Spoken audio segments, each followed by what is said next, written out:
keçid alırıq.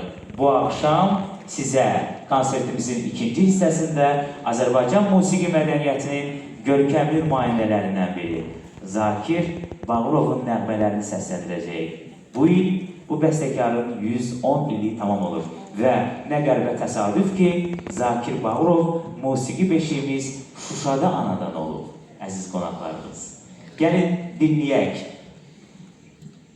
Ay qız, Ərtavrul Alper Türk'ün işləməsində ifa edir Pərvin Səfərov, rəqsdə müşayiət edir Lətifə Vəlizadə.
Azerbaycan Respublikası'nın